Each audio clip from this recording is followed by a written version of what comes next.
او دا دریم وار دا په دارالعلوم حقانیه باندې مونږ نه د مولانا سمیع الحق د شهادت نه پس د حق لاره پرېښې ده،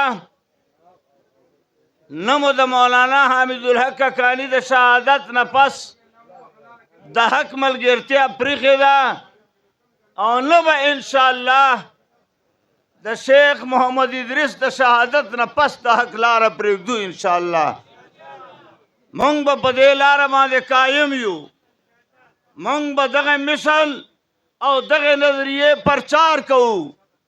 مولانا شیخ ادریس یو شخصیت و، یو فرد نه و، یو شخصیت نه و، یو مولا نه و، هغه یو نظریې نوم و، هغه د یو سوچ نوم و، هغه د یو فکر نوم و، او هغه یو مشن نوم و.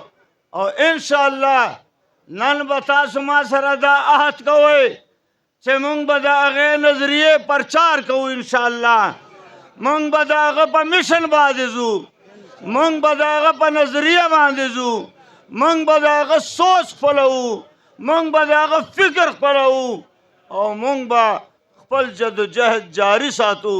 صبر ده، الله نه به غواړو چې الله جل جلاله د صبر توفیق راکړي.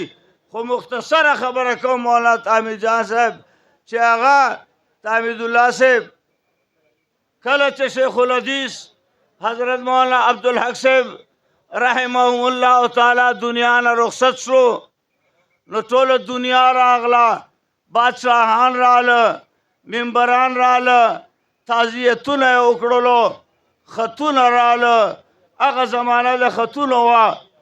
نو لسو شلو ورځو نه بعده اچانک مولانا سمیع الحق شهید یو خط کولاو کړلو او په چغو باندې سو. هغه ډېر په زړه سخت سړی و، خو چغې یې کړلې. دا په اول ځل مونږ دی په چغو باندې ولیدلو. نو مولانا عبدالقیوم حقاني صاحب او ما ورسره ناست وو چې لږ کنټرول شو. نو تپوس مو ورنه وکړو چې حضرت مسله څه ده، په دې خط کې چا څه لیکلي دي؟ نو په دې خط کې سړي راته لیکلي دي چې تا ته به خلک ډېر د صبر ترغیب درکوي، ډېر د صبر تلقین به درته کوي. خو وسمیع الحقه که ته نن د مولانا عبدالحق غوندې پلار پسې ونه جاړې نو کله به بیا جاړې؟